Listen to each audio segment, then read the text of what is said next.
Welcome to the Safety and Risk Success podcast with me, Christian Harris. Without doubt, AI is starting to shape the world in a very different and exciting way. And that's the topic for today's episode, where I'm joined by Peter Thomas and Dan Hobbs as my guests, and we discuss the AI-volution of safety. This is a recording of a safety roundtable session, and we had some great questions from the audience and, as always, lots of interactivity. I hope you enjoy this.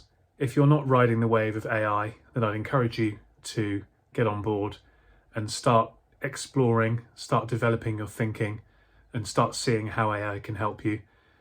Because in my mind, it really is something that we should all be doing as safety professionals to harness this technology, make our lives easier, and make the world a safer place. Enjoy the episode. Welcome to the Safety and Risk Success podcast with Christian Harris. We believe that proactive safety and risk management powers business performance.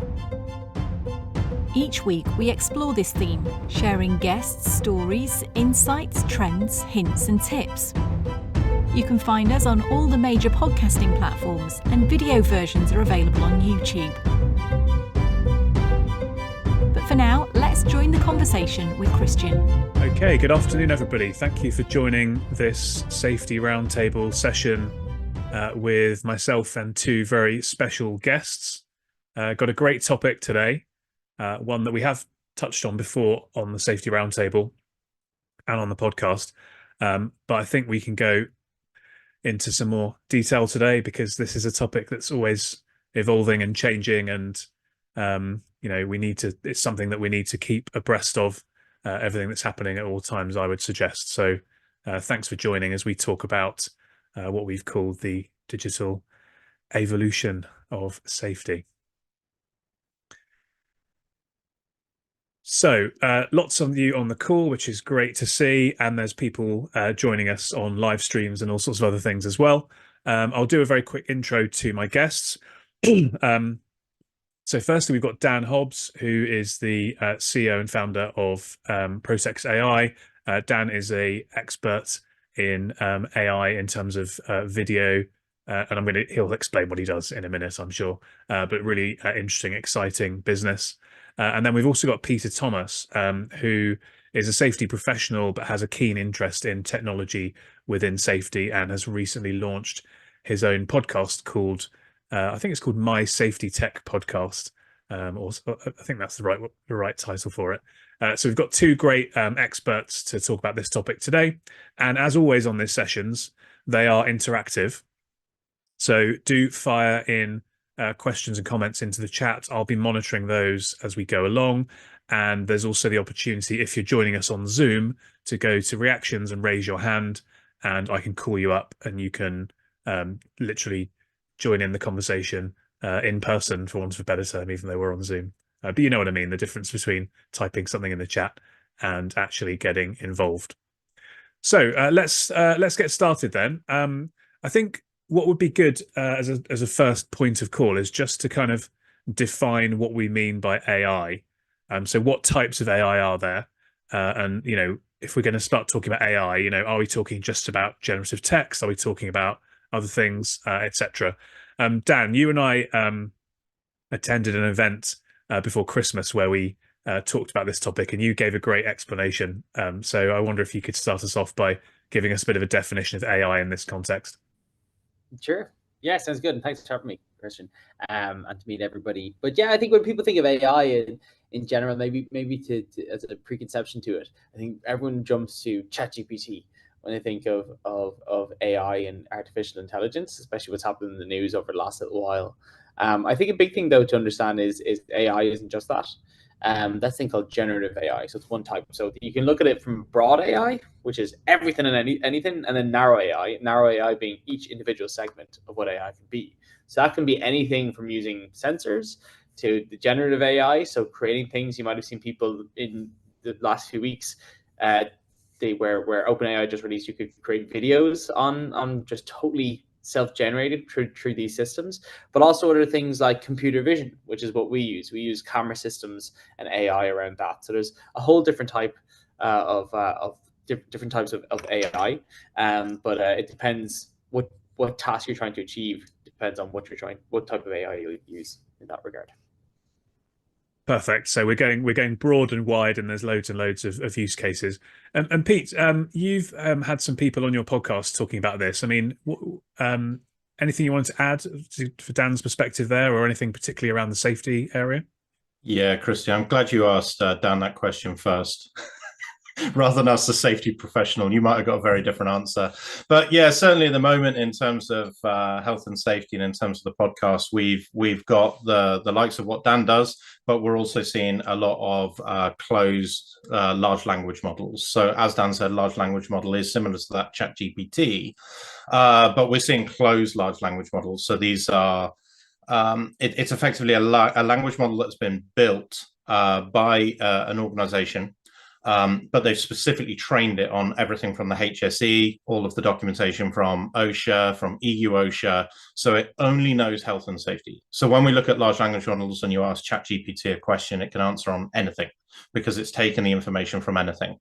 Whereas the systems that I'm seeing in safety, they've only been trained on safety information. So if you were to ask it a question like, who's better, Keir Starmer or Richie Sunak, it wouldn't be able to answer that question and would just tell you I can't answer that question rather than make up an answer, if that makes sense. Oh, that's a question and a half, isn't it? We'll definitely avoid answering that one today because yeah, we don't want to get involved in any of that stuff. So if you think about AI, I think there's a range of, what I'm seeing is a range of kind of opinions or philosophies, let's say, about it. You might go from somebody who is, and I'm towards this end, fully on board with it, wants to kind of ride the wave, embracing the potential benefits that can bring. And then at the far end, you've got kind of people that are quite skeptical about it. I'm sure I know the answer to this, but where do you guys sit on that? And what kind of advice would you give people philosophically as a way of thinking about AI and perhaps trying to overcome some of the potential sort of misconceptions or sort of blocking opinions that people might have? Do you want to go first on that, Dan? Sure. Yeah. We've explored this a bunch, and I think for everybody on the round table today is probably why they're here. Is trying to understand what is AI and what people do. For a bit of context, like if I was saying this, 14, 16 months ago, it'd be entirely different. Where people are like, "What the fuck's AI?" They think of like the Terminator or something like, "Someone's going to take my job." That's the first thing people think about when they think of AI. But I think that's changed. I think people's conceptions that AI is a thing, and it's not just this movie things we see in the movies. But I think there still is that hesitancy getting into it, particularly in safety. And we only spoke about this before going live of people that are a bit hesitant going into it because in safety we have to be risk averse to it before we're 100% sure that it's going to work, or certainly 80% sure that something's going to happen from it. So I think a big part of it is, and for people to take that step into it is twofold. I think one's an education piece. So just having a look at what's out there, not just looking at ChatGPT, but what else is AI? What's involved in it? What is it? But two is looking at companies that use AI, like us or like other companies, and ask them. There's a bunch of resources out there, and I feel like the onus is on the technology companies to explain that to the users, being safety professionals. So I wouldn't say that it's an over-reliance that you have to go and figure everything out yourself. There's a bunch of people out there like me and others in my team and other companies like us that are using AI for really, really cool purposes. But going and looking at what's out there, asking questions is the best thing, and getting transparency on that, because once you know that, then you can know how you can bring it into your operations. Yeah, that makes good sense. And I mean, you touched on the kind of AI is going to take your job fear that people have.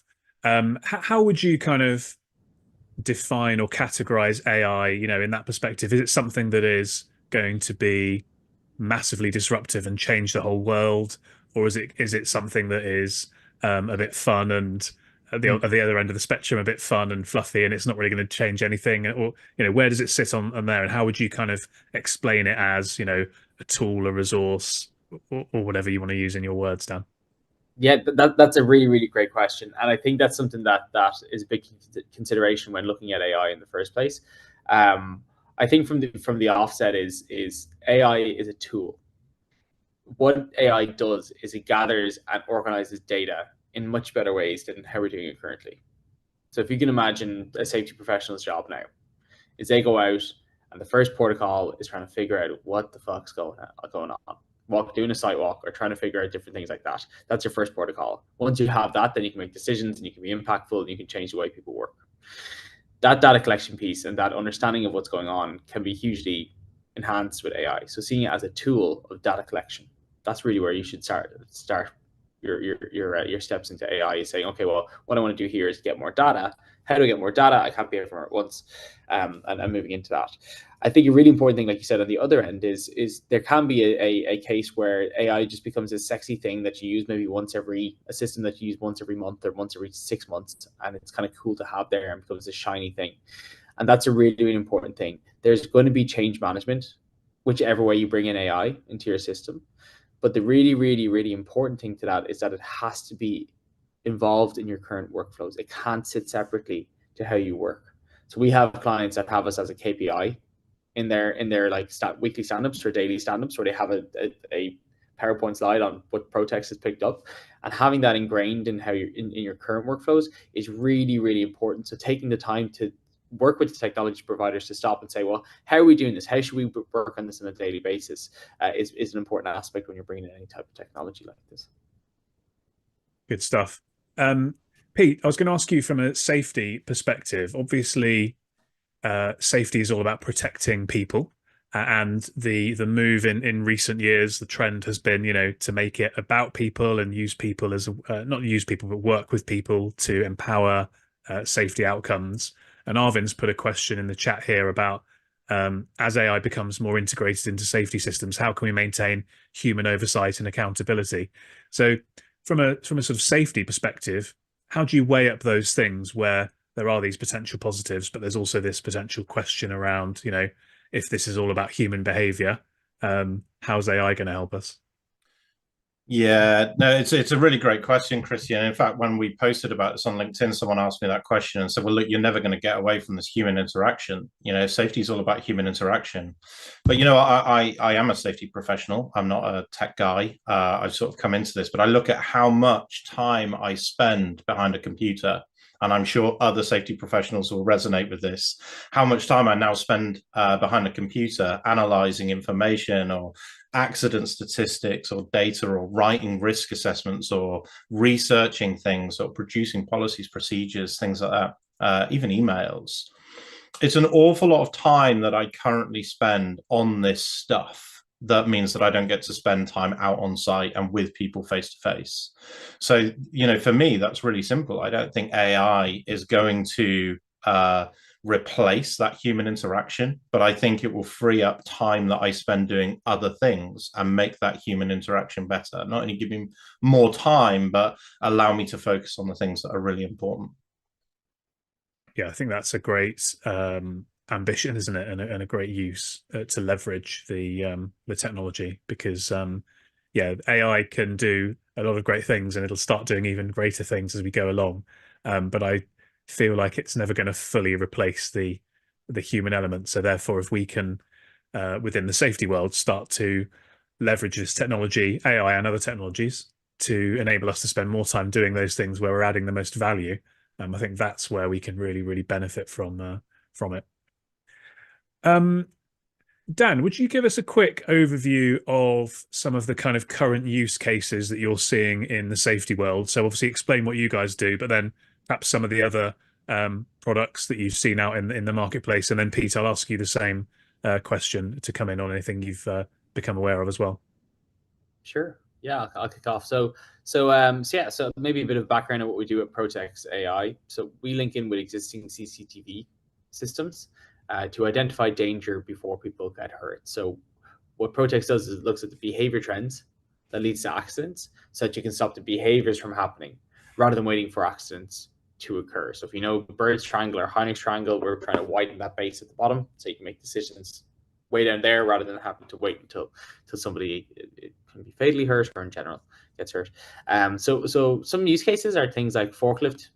Forklifts are a huge thing for us. It's so hard to spot things like near misses. I think near misses are probably the hardest thing to spot across sites, because you got to be there, right place, right time, right people, which is really, really difficult, and it happens in a split second.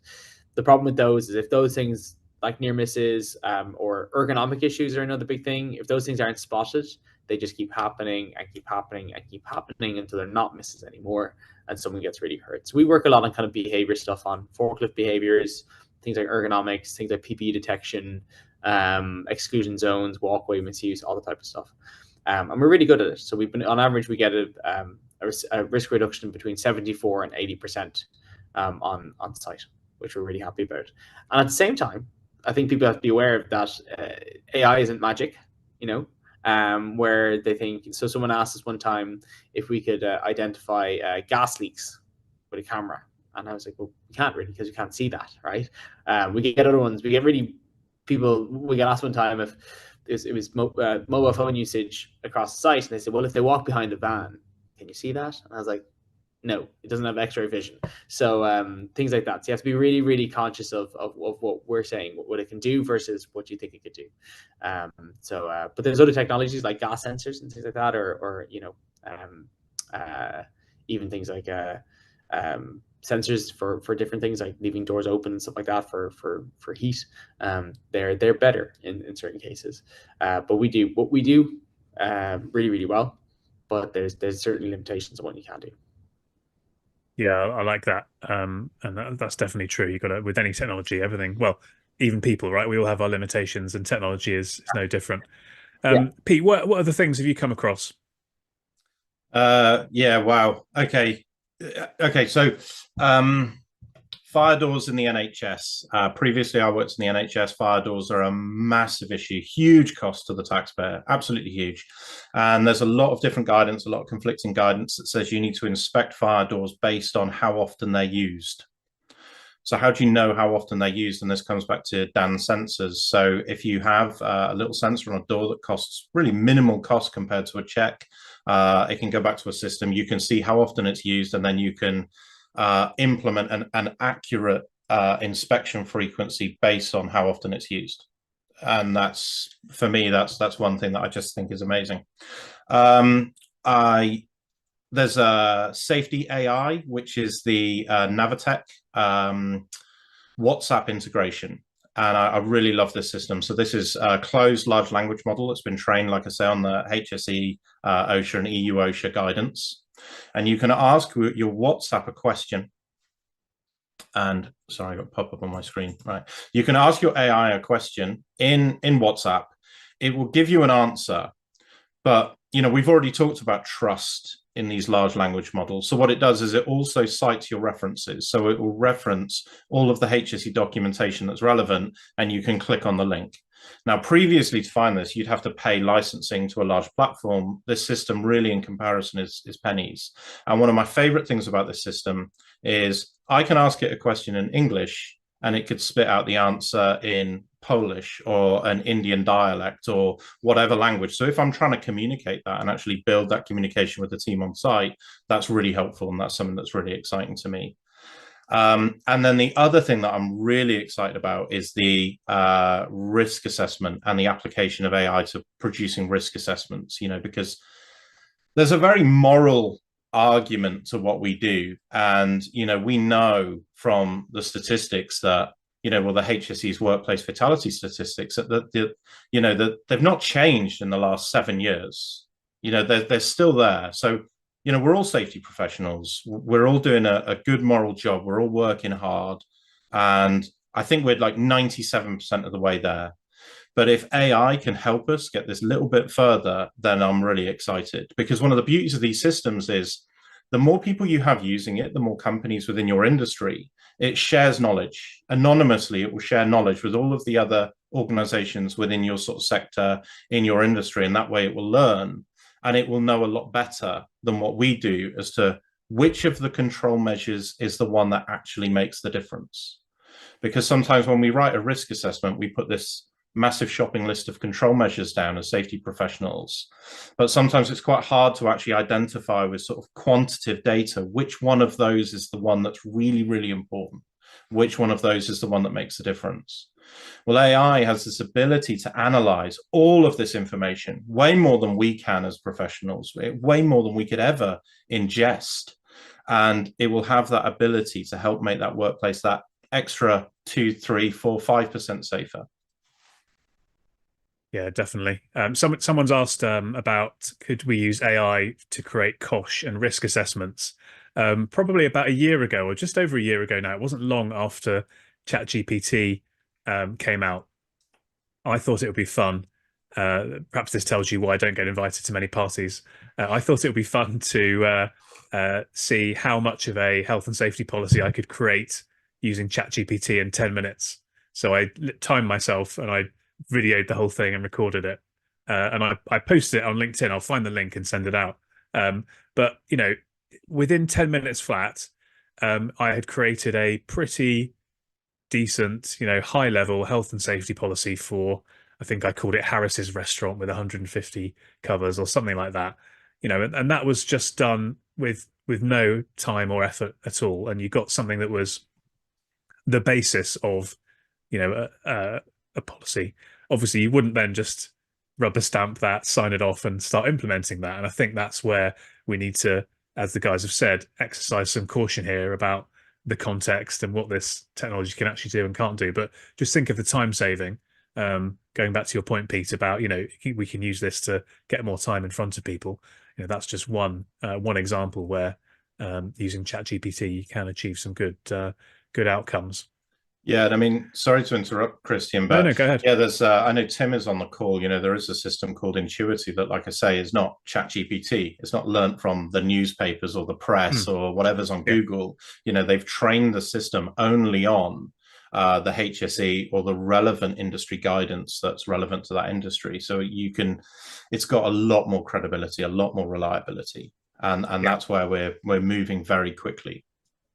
And someone's just posted the link to their Dave from Protex has posted the link to their website in the chat.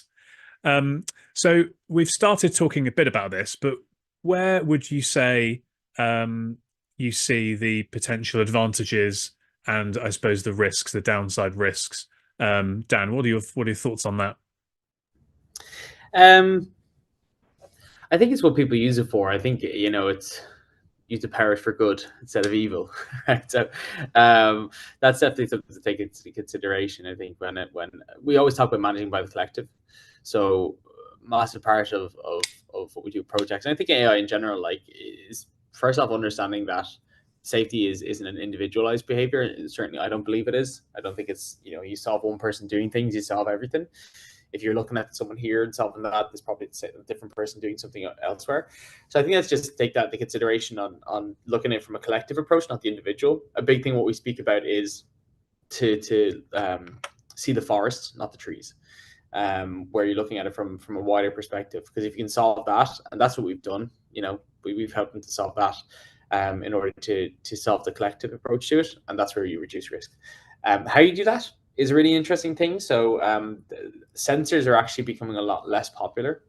The reason for that is especially back sensors and, you know, lifting sensors.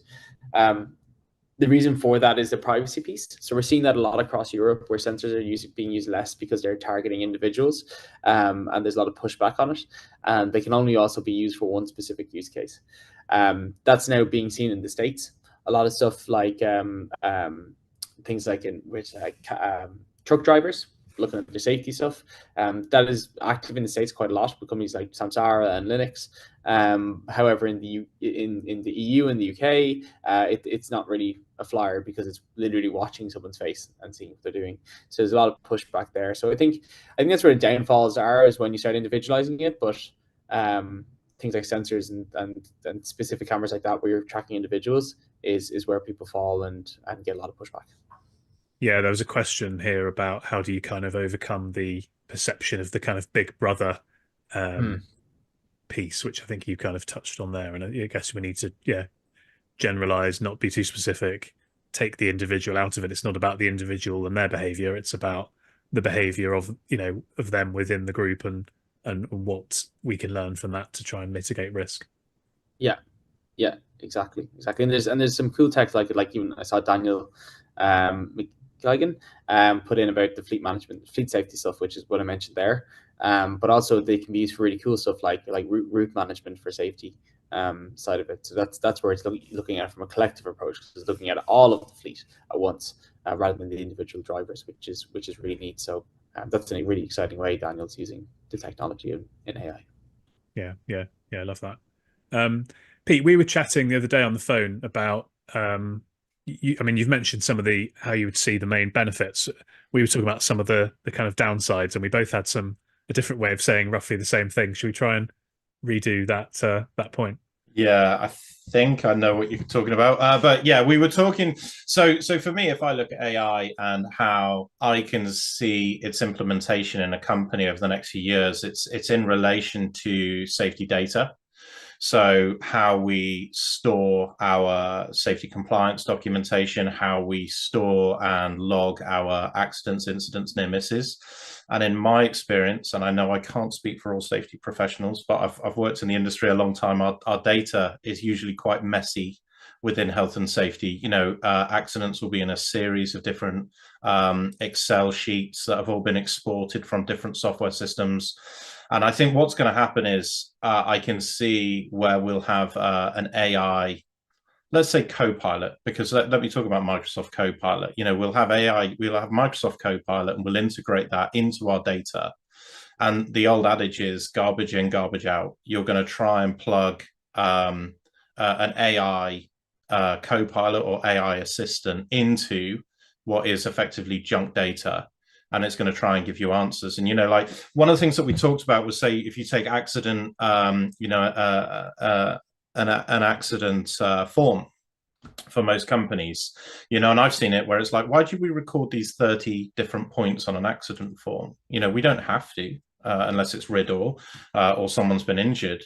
But we record these 30 points, and I've seen it before where someone's recording humidity levels, and you circle the box as to what the humidity was, and it's like, that's fine, but this was a retailer, like a tie rack. It's irrelevant. It's not relevant data. But because they downloaded the accident report off of the internet and it was on there, it's data that they've always collected. Well, when we plug that in, AI is going to look and go, well, you need to adjust the humidity levels, and you're going to go, that's rubbish. This is a ridiculous point that you're coming up with, and it's not. It's just the fact that we fed it garbage. So, I think in preparing for AI, we need to look at what data we're collecting and how we're collecting it, and try and simplify it. Yeah, that is what I was talking about. Cool. The Otherwise, I went off on a massive tangent. No, that's all good. I'll tell you what, Naomi, do you want to come in on this point, and then I'll give a bit more thoughts on what Pete was just saying. Hey, Christian, can you hear me? Just making sure you can. Yeah. Yes, it does. So, I was a flip. So I literally have gone from in talking about all this AI stuff, because watching the questions come through as well, going, well, everyone's concerned about, your privacy and all that kind of thing. I was a flip. So I went from literally AI is out together, we're big brother, like conspiracies to the max, like you name it, I thought it. And then now I've come in as AI is actually here as we've been discussing, as a tool. It's a tool. It's here to help us. It's not here to hinder, but it's already in. It's already being used. It's already here. It's like we may as well grab it and use it to its full potential. But in saying that, in answering all those privacy and all that kind of stuff, like at the end of the day, the amount of stuff that we put on just Facebook alone or is attached to our Google account, our data is already out there at the end of the day. If you're conspiracy minded and you think, well, what if they want to use your data, they've got you, hands down, no questions asked. Like my key card is on my phone, for example. If they wanted my numbers, they could get it, and that's all it is. So I think you really need to create the space within your business or the organization you're working in as a professional on how you're presenting and how you're selling AI to your organization. If you're excited about it and you're presenting it as a tool and saying, this can help us, then yeah, no, fantastic. It will help you. But if it's not, if you're not, sorry, my gate alarm's going off. I think I've got rabbits. If you're continually selling it as, and you're hesitant about it, and you're the one that's turning around going, yeah, I'm not sure. Well, you're not going to paint it in the best of light to the people that you're trying to roll it out with, if that makes sense. So it's really great we're doing these sessions so then we can gain more information.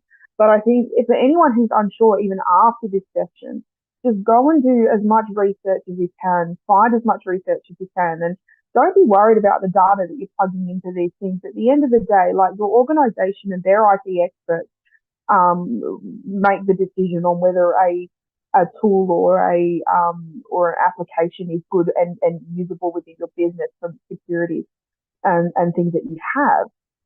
So that's their responsibility. At the end of the day, our responsibility is to actually trust that those systems are in place and have some faith that they're actually there to work and help us move forward with this new tool that we've got. Yeah, I like that. Go on, Dan. Yeah, I was going to say, just echoing Naomi's point there. I think a big thing is that data approach. You know, because if you think about it now, like, how many data points are you actually making decisions off in your organization? Like, genuine, if everyone can think about their last safety decision, how many data points was it off? Was it off maybe 3, 4, maybe even 10? You know, that's a very small data pool to base a whole organization or a whole site or whatever it may be decisions off. And if we have shit data, call a spade on it. If we have shit or poor data, your decisions are going to be really poor. And that's a really, really important aspect to it. So I think that's a really, really good point you're making there, Naomi, of getting as much data as possible to make the right decisions. And that's what we're seeing as well, is if you lock yourself into saying, well, we've seen people, for example, we had a client, one name it is, but they had 2 sites. It's site A and site B. Site A had a bunch of reports, bunch of safety reports. Site B didn't have that many, so they thought site A was way more dangerous because it had way more safety issues and reported to their teams. When they brought in our system, they found it was the actual opposite. And the reason for that was that the safety culture in the second site was just really, really poor, that people just didn't report. But that didn't necessarily mean that it was a safer site. But in fact, it wasn't. And that's because they didn't have the right data to make the decision. So they pumped all their resources into site A to try to fix that. And then it ended up not, because they actually had a really, really good safety culture in there, but the other side just didn't. So that's what the knuckle of the problem is. But the reason that they made those decisions and put all that money behind those resources was because they didn't have the right data. And I think that's a really important way to be looking at it, echoing kind of what Naomi said.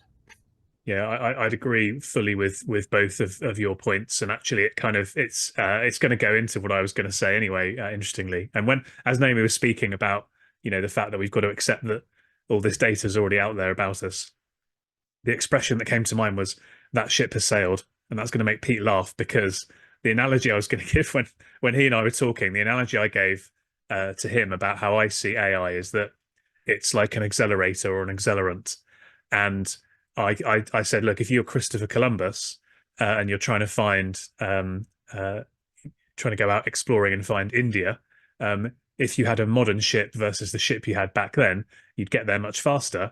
But if you still don't know which direction you're going to get to America in less time, and you're still not going to actually get to where you want to be going. And so I do think that we need to think about the inputs to this. So if we accelerate poor safety practices, if we accelerate analysis of poor data, as you just said, Dan and Naomi, then it's not going to be helpful to us. It's actually going to make things worse. So we do have to, with any kind of technology, take that step back and just question, are we doing things right in the first place? Have we got these foundations correct? Because otherwise we're going to be building this massive tower on quicksand, and that's not going to be to anybody's benefit. So that, to me, is one of the big risks that I would see. By the way, guys, anybody else wants to come and join in the chat, just go into reactions, raise your hand like Naomi did, and come and have a chat to us. So with all of that context then, how should a safety professional, somebody listening to this, watching this, joining us on the call, take their first steps? What would you say are the practical things that people should do to start kind of going on that journey? Pete, I'll come to you first on this one. Yeah, cool. I mean, yeah, it's difficult, and I can understand. I can understand the nervousness around it. I'm a safety professional.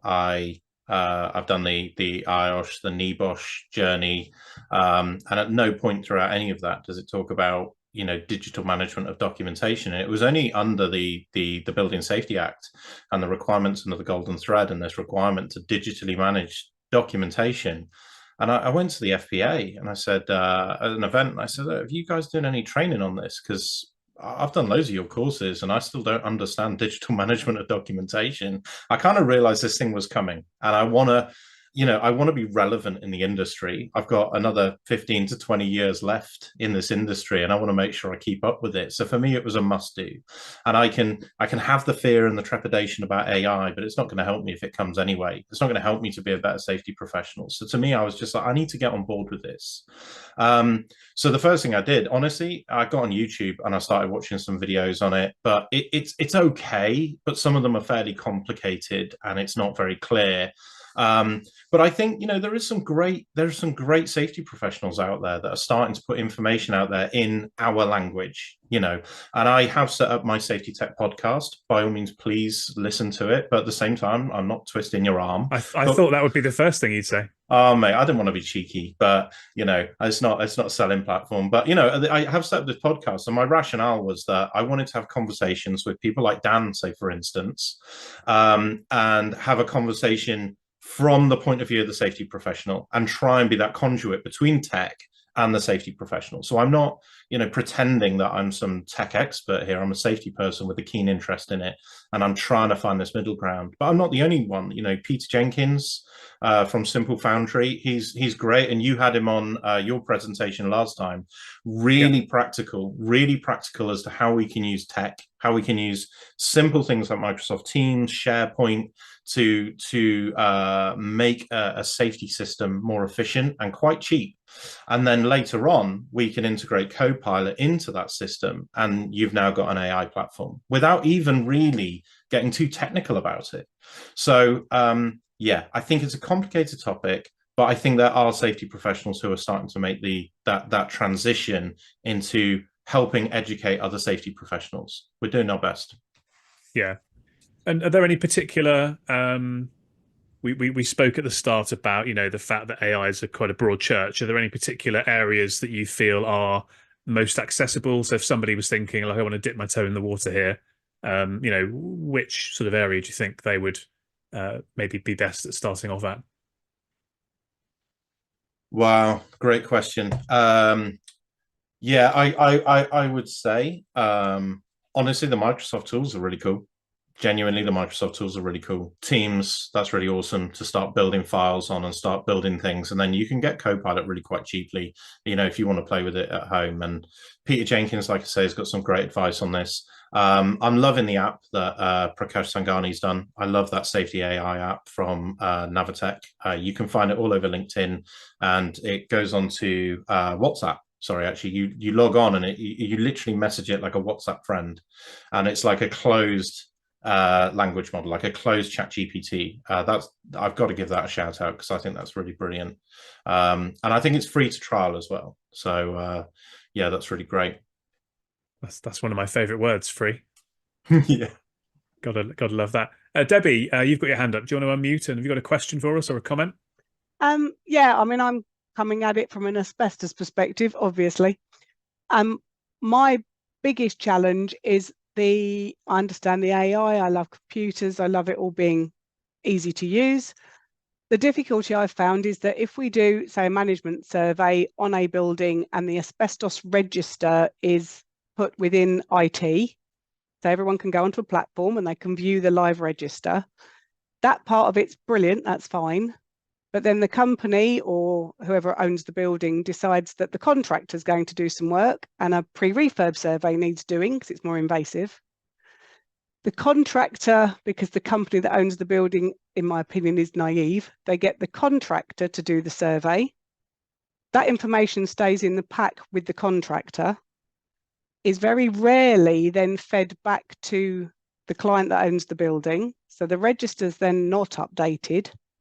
That's fine if the asbestos that's found is deemed unnecessary and they choose to remove it. At least it's gone. I've not got to worry about a health issue. But the problem is if they decided to do a refurb or simplify of a bathroom and they pull out the toilet system that's got asbestos in it, but they can't get to the asbestos insulation board in the corner, so that's left there.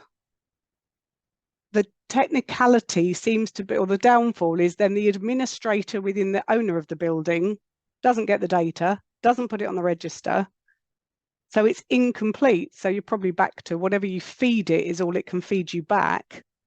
But the disconnect between the administrator, because in my opinion, if asbestos is managed properly, a decent administrator should be able to administrate it and just, escalate it if a box goes red. They get terrified of it because it's asbestos and don't update. But there's a disconnect because the company that does the building work doesn't tell them, so they don't upload it and so on. So I don't know how to bridge that gap because they want to see an Excel sheet potentially. So is there a platform out there that simplifies it for the administrator is probably kind of where I was going with that. Any thoughts on that, Pete? That sounds like one probably perhaps a bit more for you than Dan. Yeah, do you know this? Well, this is a huge challenge, and it's not this. I'm not going to be able to answer the question about asbestos. Sorry, Debbie, but it's a really great point. Is I can answer the questions about asbestos. Don't worry. But how do we integrate all these systems, and how do we get all these systems to work together? And this is certainly what we've had in fire safety with Golden Thread, is how we take all of this different bits of safety data all the way through a building life cycle and get them all into almost like one place that everyone can access them without challenges around licensing, and then people can amend them easily and update them, but there's still this version control and control over the accuracy of the document itself. But then also that there's elements of it that's live and people can share them. And I think this is going to be a big challenge within the industry. Is we're going to have various different safety software systems. Say you take an organization, you're going to have 3 or 4. How you're going to get them to sort of integrate with each other and link to each other, or API, and work together.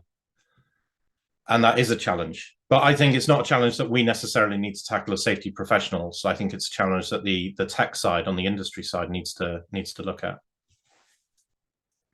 Yeah. Did that help? Hopefully that helped, Debbie. And thanks for it does help. Point. Thank you. Yeah, as I say, it is the tech side that needs to sort it out, but they don't understand what is needed sometimes. It's definitely the Venetian Martian thing. We speak one language and they speak another. You see that a lot so there's this whole economy called InsurTech, and there's these clever technology people who are trying to create software and technology systems for use in the insurance market.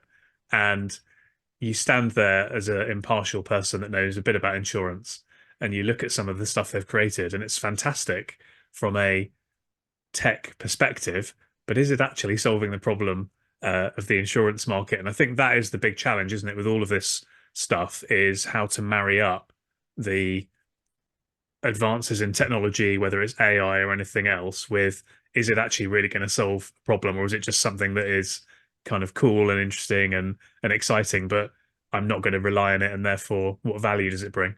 Yeah, that seems to be my hardest part when I'm reviewing software, tech, anything like that.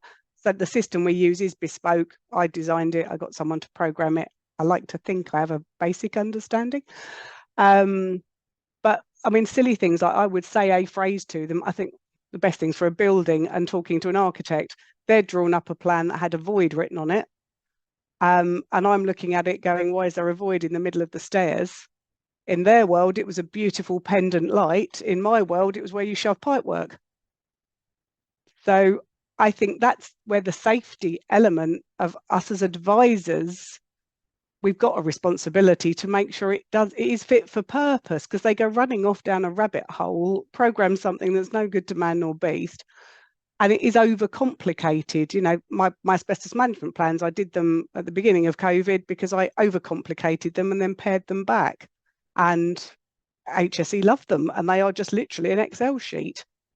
And I understand needing to get the data into something that everyone can view from a safety element. There's the brilliant thing for UK NAR, for UK National Registers, and having QR codes on the building. I'm still looking at it thinking, well, how does that contractor's information get into that building's register? And if we don't, as safety professionals, make the IT aware that that is a problem, there's always going to be this disconnect. And I genuinely don't know how to change it, other than making the administrator think they're filling in an Excel form, because that's what it looks like, but it's actually going off to a system somewhere in a better way. But yeah, I don't know how to fix that one, and I'm sure there's other people out there that are better than me and will do. Good stuff. Well, if anybody's got any thoughts for Debbie on that, then feel free to reach out to her. Michael, you've got your hand up. Do you want to unmute? Yeah. No, I was just going to sort of touch on Debbie's point there, and these maybe going to a bit of a segue on this, but I know in like the utility space, a lot of sort of areas, they'll have like what we call like safe digs or things like that. So basically different providers and different surveyors will all collate all that information to one centralized accessible place that people can get information from. And I think it's a really good point you raised there, because I mean, I've worked in the social housing sector, and I've worked in sort of the property maintenance sector, and some of the biggest issues we'd have is getting relevant and up-to-date asbestos information.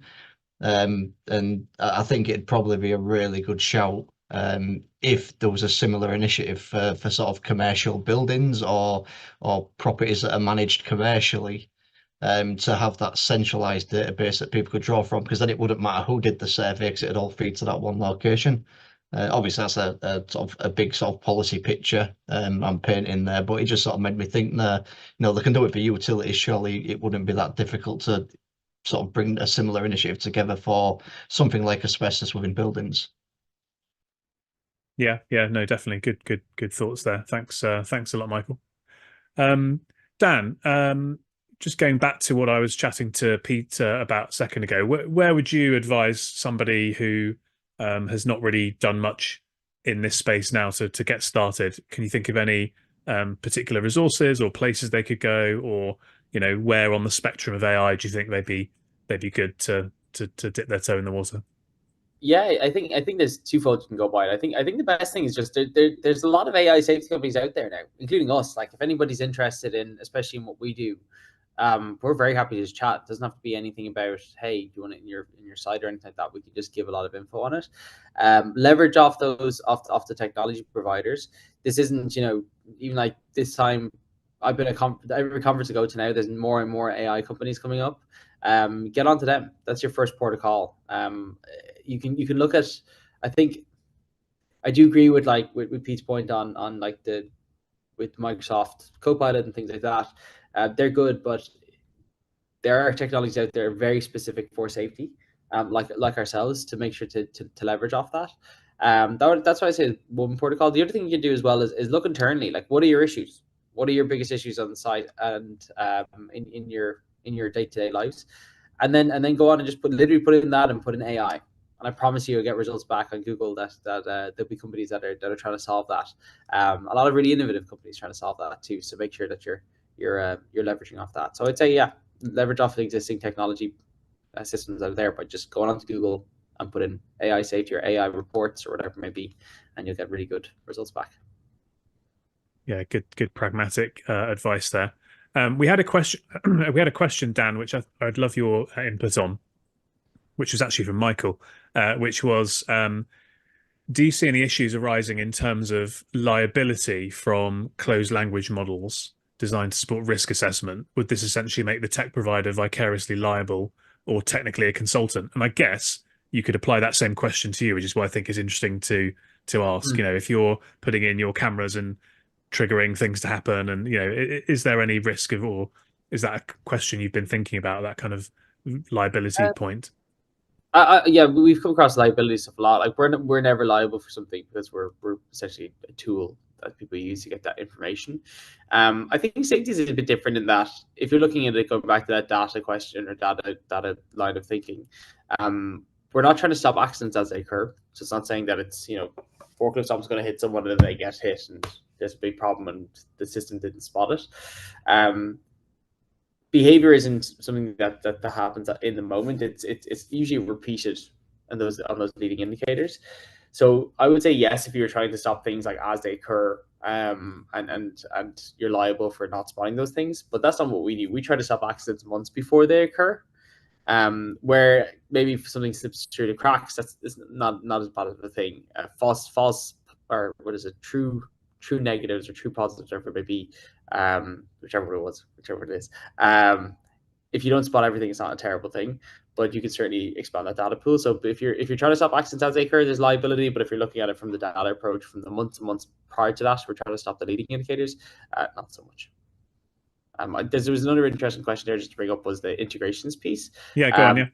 Yeah, I just thought that was a couple of people have said it.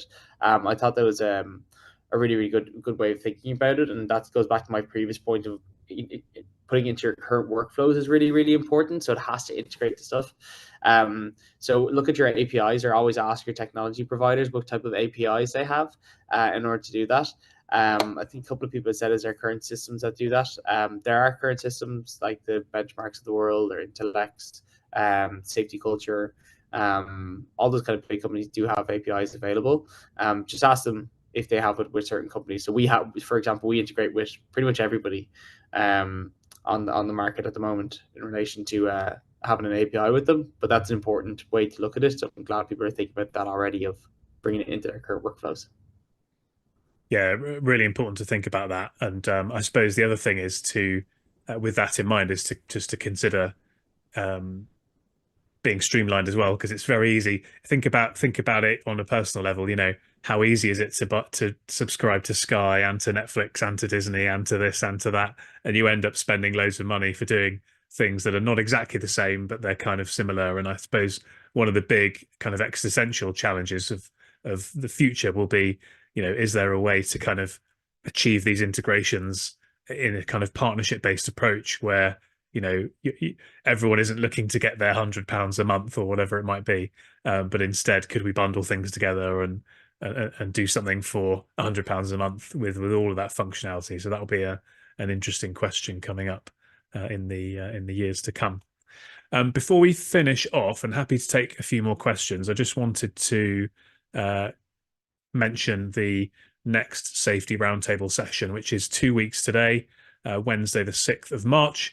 And I'm going to be joined by James McPherson of RiskFluent, and we're going to be talking through his work, putting together a framework for operational risk success, which I think is really interesting and will be a great discussion. You might know James from his Rebranding Safety YouTube channel and or podcast.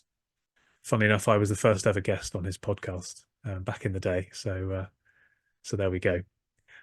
So yeah, that's in a couple of weeks. But in terms of today, I can see a few people are having to head off anyway because we're coming up on time. But I think it's been a really valuable discussion. Hopefully what you've come away with is a bit more context. So we've kind of explained that, you know, AI isn't just one thing. There's a broad spectrum of use cases. We've covered some of the current use cases in safety, how you should think about it philosophically, some of the pros, some of the cons, and hopefully giving you some practical steps to get moving on your AI journey. So hopefully you've got a lot from this. We've tried to pack in as much as we can. Thanks very much to Dan. Thanks very much to Pete for joining. Do check out Dan on LinkedIn and his website. Do the same with Pete and have a listen into his podcast. And I suspect Dan will be on the podcast at some point soon as well. So if you've enjoyed hearing from the two of them, they can both be having a natter between themselves sometime soon as well. So thanks very much for joining, guys. Hope you found it useful, and we look forward to seeing you again on another one soon. Cheers. Thanks for joining us on the Safety and Risk Success podcast. If you've enjoyed this episode, please hit follow and do share on social media. Does anyone you know spring to mind as a great guest, even yourself? If so, please contact us on podcast@slipsafety.co.uk. See you next week for another episode.